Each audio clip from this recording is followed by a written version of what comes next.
King. This is Frankly K, and you are watching Frankly Financial. And this is where awareness and clearness means power. What is it? What do I do here? Financial literacy videos, journal with me's, vlogs, and book reviews. So if you like all those things, subscribe and join the insert club name here. Onto the video.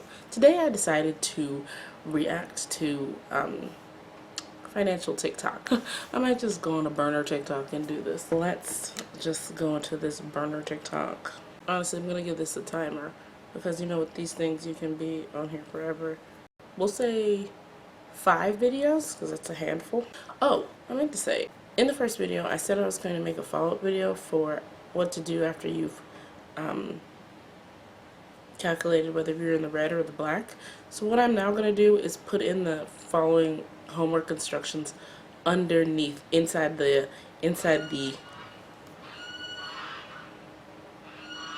excuse me, I need to close the door because the ducks are going insane. It might have been geese, I don't know. So I'm going to be putting the homework underneath that, inside the description box of that video, so they can kind of stay together. So that should be done by the time you are seeing this. I'll give you guys the TikTok here. And we're just going to do the first 5 videos. React to the first 5 videos that come up. These are 5 Oh, jeez. for never cashing out my check immediately. Instead, I have direct deposits going in different accounts such as checking, savings, emergency funds. Number 3, never going in all on one stock. If you want to be successful in the stock market, diversification is key over time. Coming in at number 2, never keeping all of my money in a savings account. For some, you're actually losing a lot of money by doing so. And coming in at number 1, almost never use a debit card. What did you just say? You are missing out on so much free cashback, rewards, free travel by not using your credit card for the majority of your spending. If you want to learn more, this is what I would do. What she's saying is not bad advice. Last one might prove a little irrelevant if you don't have good credit, because if you don't have good credit, you might not have a universal credit card. And by universal credit card, I mean like Visa, MasterCard, Amex, Discover. So a card where it's not tied to a store. If you have the kind of credit where you can have more than one credit card, I would say get fancy. Use one credit card for the big purchases that you split the payments down, you know, throughout the month or over time, so that, you know, because it's like a big purchase that you might not be able to otherwise pay for all at once. And then have another credit card for the daily expenses that you pay off as soon as you get home. So one, you leave your debit card and all that stuff at home, and then you leave, or you take your credit card with you, because credit cards have a lot more I would say coverage and insurance for loss or theft. Getting your money back is getting refunded, because it's not really your money, the credit card. So getting fraud corrected on a credit card is a lot easier than getting fraud corrected from a debit card. So it is safer to take a credit card out if you have that option. Now, if you're someone who doesn't have the option, that last thing does not apply to you. And again, if it does, then you can pay that down. You get the cashback benefits. You get either, depending on what your setup with your credit card is, because some do points, some do cashback, some do mileage, some do like loyalty rewards. So you go to like the card's gift shop and you cash in rewards for experiences or merchandise. The one about the savings account is also good advice. Again, if you're looking at a savings account, it's okay to have more than one savings account. So that's one. You can have a regular savings account that's tied to your checking, and that savings account is really for stashing money away for rainy day purposes or expenses that are going to be coming up in a short time period, like anywhere from any time to 6 months to a year's time. So like savings accounts in a bank account are really the stash money that you needed to keep liquid. Okay, so there's going to be no problem trying to get that money out. You're not going to get tied up. You don't have to wait 2 or 3 days or whatever. You don't have to have a whole processing thing. You just go to the bank. So I would say keep the money that you need in the savings account. That is money that you know you need to have access to at any given moment. So like your emergency, your rainy day funds, your get the fuck funds, stuff like that. When she's talking about savings, and what a lot of people seem to be talking about when they're talking about savings, they mean a long-term savings. And in that case, you can go the route where you tie up your money a little more. So like CDs, where they have different terms, and for that term you get a higher rate than you would in a regular standard savings account at a bank, but you still go through a bank. You can invest in stocks and make that your savings, but again, that would come with the associated risks that always come with the stock market. And or you can go to like IRAs or Roth accounts and stuff. Again, those are things that get penalized when you withdraw from them, and they get taxed and all that stuff when you withdraw from them. So it's that kind of savings that she might be talking about is more long term, where you are not looking at that money for the next 10 years or something like that. So it can actually have some interest and grow. But there are some banks that are doing higher interest now, but that's more on the investing side. But for like regular savings account, I would say keep as much money as you need and keep as much money as you feel makes you feel comfortable at that being, this is my emergency money that will cover me if something goes wrong. Like if I lose my job tonight, I've got that money there that I can pull from to survive. I don't have to go and get penalized withdrawing something early from a tied up account. Okay, so I can go, there's another video I have about the pros and cons of just a regular checking and savings. Okay, that's actually next week's video. The stock advice was also really good advice, and like that's kind of stock 101. And I think most people, when you first get introduced into stocks, you might be thinking you want to go all in on a short thing, and so there's no such a thing as a short thing. There's very popular things, there's consistent things, but anything can happen in the stock market. So you never want to call it a sure thing, because there's nothing sure about it. And yes, you do want to diversify as much as possible, because even if something goes down, something else can go up, and it all balances out in the end. And again, a lot of times you want to think of stocks as more long term, so never less than a year. Okay, most people would say like 5 years out, but I'm just saying I feel like a good long term minimum is when you're putting money in stocks, don't even think about it when you put it in there for like another year. Okay. So that's that. And other than that, her advice was actually really sound. So that's nice. Next. Do you want to be the first millionaire in your family? Start investing early. Here are my 3 best tips to help you achieve it. Number 1, start investing early and often. And don't listen to the fake gurus that tell you need 20 to 50 grand to get started. That's just bullshit. Find a way to save $50 to $100 a week starting out, and let compounding do the rest. I'm going to stop right there. I'm going to skip the rest of this video. One, because everyone doesn't want to be a millionaire. I get the appeal of being a millionaire. So if you do want to be a millionaire, he isn't saying anything wrong. That second one where he said start by saving $50 to $100 a week, that might be a lot.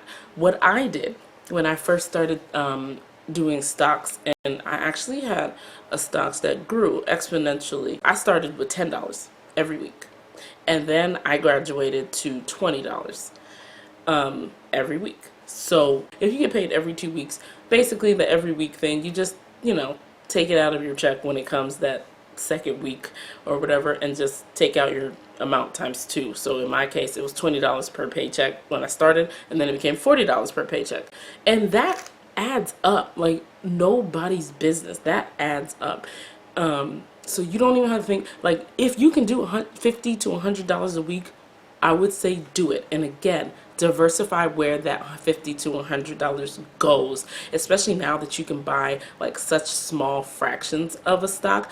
I would say just if you're someone who's like, oh man, I'll never have $400 to just put all on one stock and let it sit there, you could go $10 at a time, and 40 times later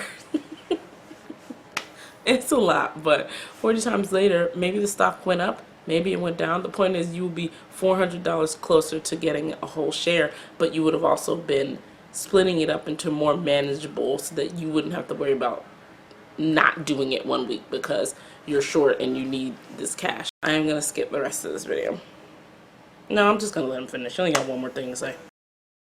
Rather than thinking about what can I buy, think about how can I invest it. And number 3, swap out 3 time sucks You know what they are, and use that time to learn 2 new skill sets. If you do this for 3 to 6 months, you can easily add 2 more income streams and you'll be on your way. All right. There is the possibility to learn 2 new skill sets. I personally think 2 new skill sets should be something that's in a trade, something that's in a service, because those things are always going to be necessary. They are trade skills that can add 2 service, what did he say? 2 streams of revenue, 2 to 3 streams of revenue to your income. And if you're somebody looking to add more to your income, that is basically him saying get more jobs. Okay, next. Your checking account, do this instead. Most people get paid, put it in the bank, and pray that it lasts until the next payday. Have you ever heard of reverse budgeting? Reverse budgeting is where you build your spending plan around your savings goals instead of focusing on fixed and variable expenses. Best way to do this is to use a 50-30-20 budget approach. 50% of what you make goes towards what you need, 30% goes to what you want, 20% straight to savings. This is low maintenance and a great way to take care of your finances. It makes it feel like you're not living on a budget at all. Instead of depositing your next paycheck into your checking account, do this instead. The reason why this works for some and it doesn't work for others is because a lot of people don't even know where the money's going, and they don't know that they might even be able to do this because they think that their whole paycheck is ate up and they don't have any money for savings and the budget's out of control. That's what they think, but that's why that first homework is important, and that is why you do need to figure out your variable and your what do you call them, fixed expenses. You do need to figure those things out, because then you can figure out what your priorities are, or what they're going to stay as, or what they're going to become. In his case, he's basically saying that you put the budget up first and fit your money into that. And that can also work for some people. The 50-30-20. So 50% goes to your expenses. So no matter what, out of your check, 50% of it is going towards your expenses. You might end up, if you go by this and you realize where you're at, you might end up realizing that 50% is not enough to go to your living expenses.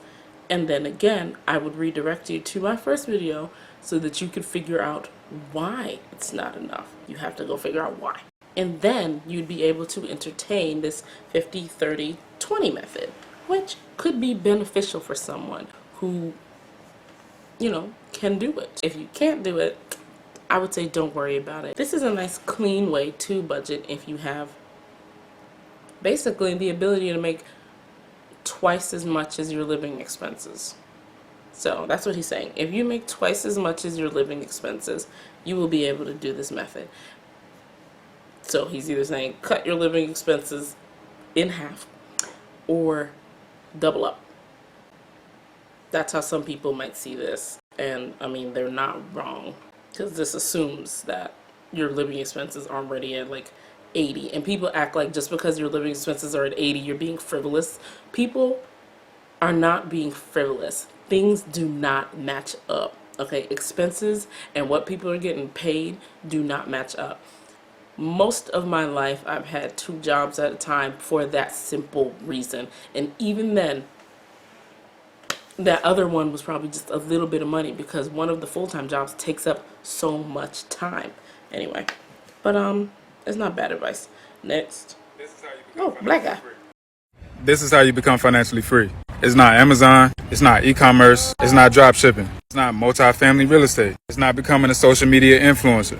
This is exactly how I stopped worrying about money and began doing whatever I wanted to do when I wanted to do it. So if you want to become financially free, number 1, you need to be making some kind of income, either from a job or a business. Number 2, you need a bank account. Inside that bank account, you have a checking and a savings. You need to keep your monthly expenses in your checking and $2,000 in your savings. From there, you need a credit card. Get a cash back credit card with a credit limit of exactly what your monthly expenses are, the same number as what's in your checking. Then you need a high yield savings account. You're going to keep 6 to 12 months of your expenses in this account. Then once you get there, stop saving, because then you're going to take the rest of that money, open up an investment account like a Roth IRA, and invest up to $500 per month there. And then last, I'm going to stop where he said you're going to put $500 a month into your Roth IRA. This is all very solid advice. But again, it is speaking to a very specific financial bracket.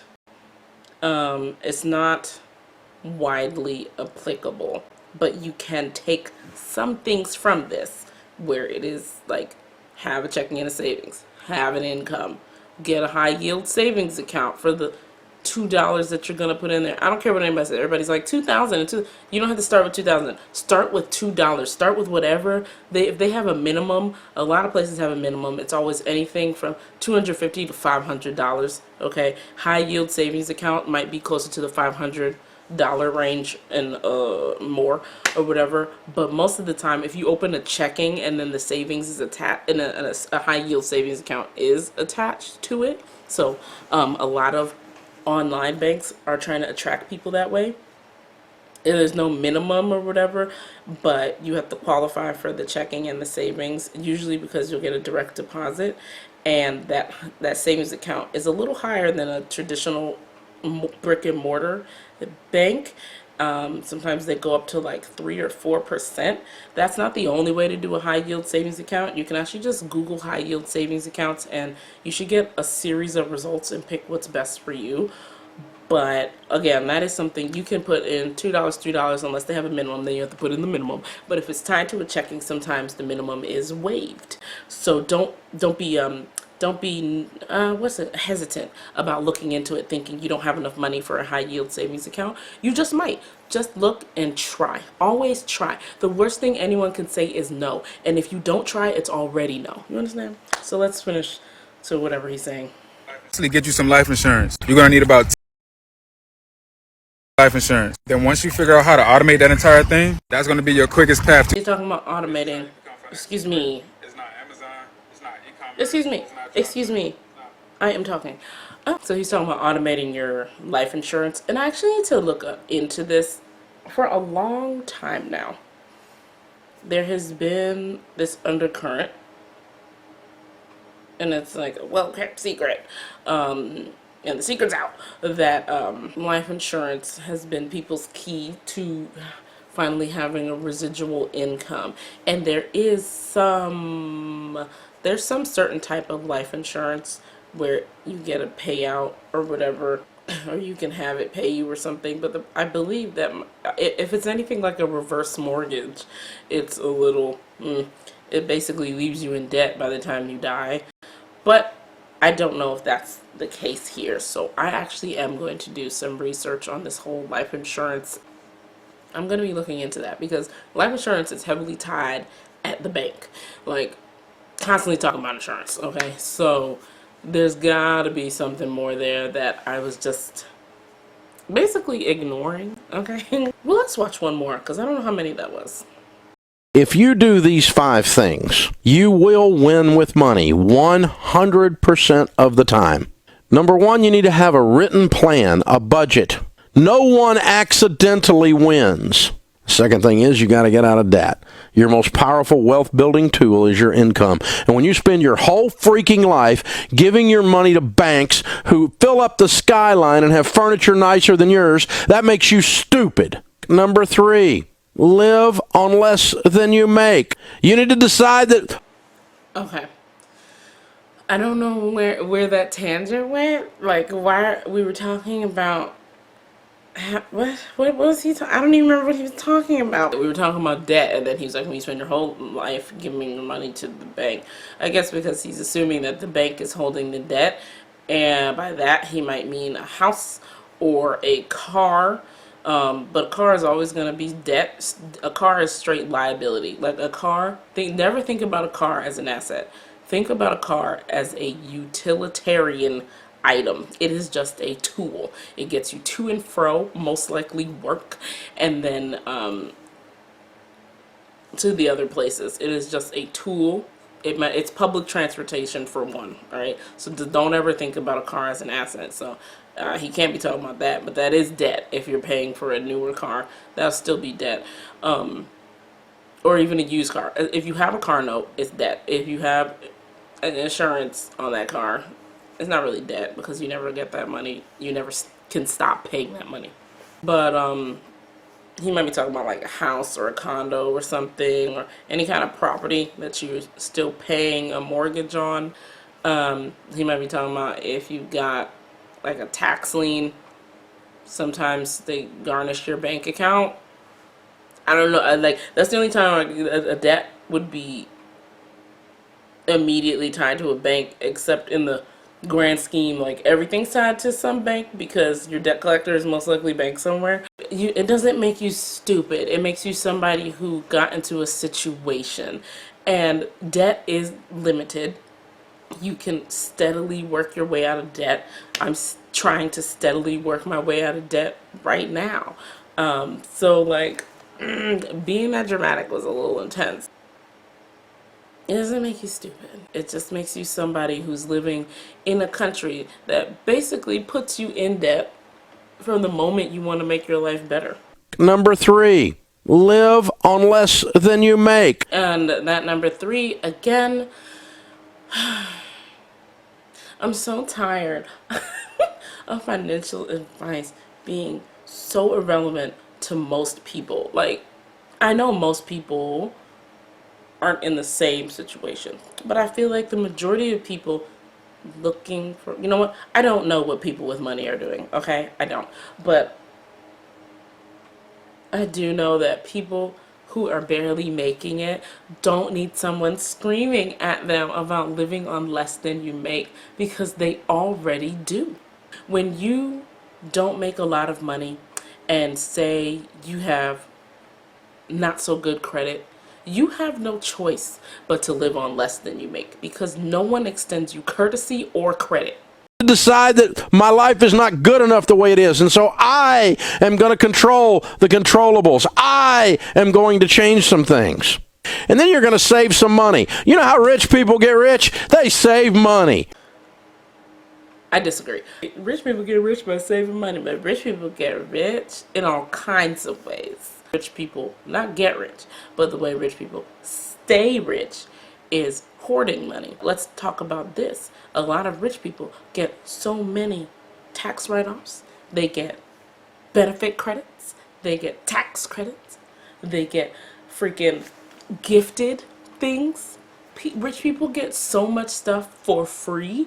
No wonder they can save money. No wonder they can live less than their means. Their means are, first of all, astronomical, and second, nobody ever makes them pay for anything. That you'll invest and you live on less than you make and you have a plan, then you can do the last one. It's the most fun you'll ever have with money. You can be outrageously generous. I'm gonna watch one more. I don't understand how I make $34 an hour. Hey, sorry for the challenges you're going through, and I might even take down this video if it's not seen in the right light. But for me, working in finance as long as I have, I've seen one continual mistake people make with their finances. And they say, I make $60,000 this year, I make $34,000. But do you really make $34 an hour? If you work 10 hours, is $340 deposited in your bank account? No, you say you work for the government, so you might be a part of a union, you have a health plan, you have taxes. What you need to do is take a look at your last paycheck. See how many dollars you got paid, actually deposited in your bank account, and then see how many hours you work, then divide it. And then you know how much you make an hour. And that might help short term, but more long term, making decisions based on the actual pay you're making. One mistake I've seen, people buying cars. I make $60,000. I can afford this car, but that's not really how the math works. Sorry for the challenges you're going through. Hopefully this is temporary. Anyway, enjoy your evening. I'm going to end it there because that was a really good video. I'm going to end it on a good video because I don't want to see any more bullshit today. And it's essentially what I nodded to in my first video when I told you to look at your actual income, like the money coming in, because a lot of times you get your offer letter, like especially as you start to move along in your career, you get an offer letter that's stating you're going to make more money than you've ever made before. So you start making plans for that more money. You take that offer letter and you divide it by 12, and you divide that 12 by 4, and then you divide that by, you try to figure out your life. But don't do that, because what they do is you can't even figure that out and then try to break it down and get your hourly wage. So they calculate by the hours. And then on top of that, like he said, all these different things. When you start working in different jobs, most full-time jobs, they will come with a certain amount of benefits, and you can elect how much, but all that gets taken out. And all these things, taxes, depending on the city you live in, the county you live in, depending on obviously the state you live in and their tax laws, all those things factor into how much you're actually going to get at the end of the work period. Using that as your informant for what you plan to do with your life would leave you a lot less frustrated than looking at your gross income. And even though everything you do asks for your gross income, that's basically just to get your foot in the door. You realistically know how much you actually have when you start to actually take a look at those kinds of details. So even if you get accepted for something because you make $40,000 a year, right? And they're like, yeah, that's acceptable, we'll let you in with that. You have to ask yourself, okay, but how much do I actually take home? Somebody who makes $50,000 a year on paper, you might actually, where I live, because of the way the taxes are, you might go home, you're most likely going home with anything between $34,000 to $38,000 a year in reality. You can kiss almost $20,000 goodbye. Just taxes and medical, like on taxes alone and medical and, insurance and all that stuff that comes out of your check, including if they give you the option, a Roth IRA. Always do that, because a lot of times your company will match you. So always do that. Don't do any less than 4%. I used to split mine up 4 and 4 for a total 8, but then I knocked it down because I needed more money in my paycheck every month. It wasn't cutting it, so I knocked it down to 2 and 2 for a total of 4%. And I still stacked up a pretty good amount. Within 8 months, I think I had about $1,900. So that was a little exposure of myself for you guys, but there you go. So yeah, that last thing was really good. And just like that lady in the car, I think we've all been in our car frustrated and crying and trying to figure out, why doesn't it ever feel like enough? And like he said, that could be a reason why, because we're thinking we make a certain amount per hour and everyone gets direct deposit now. You might not look at your pay stub or break it down. If you're someone that did all that and you're still feeling like this isn't working, again, I would invite you to revisit my first video and really start detailing your expenses, because again, it's possible that it's not even about detailing the expenses to figure out what you need and don't need. Like I said, it's more about seeing that this is where my money goes, and maybe it's not so bad that I live tightly right now. Like maybe there will be a make way. There will be like something that makes way later down the road. Maybe I'll get different opportunities that open up some money for me or lessen my debt so that it doesn't feel so suffocating, But it's just taking a look at it and knowing exactly what's happening really lifts the frustration. It's not gonna make life easier per se, but it made my mental and emotional around money a lot more stable.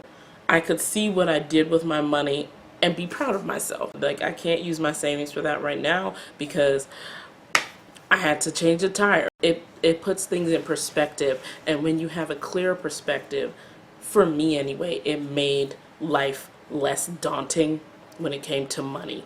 It didn't make it easier, it just made it more like, at least I know what's happening. Alright, so that was kind of fun. I might do that every once in a while. And if you want to tag me in TikToks, don't. If you want to tag me in TikToks, go ahead and tag me. I'm not on here pretending to be an expert, but so thanks for watching. Have a good one. Bye.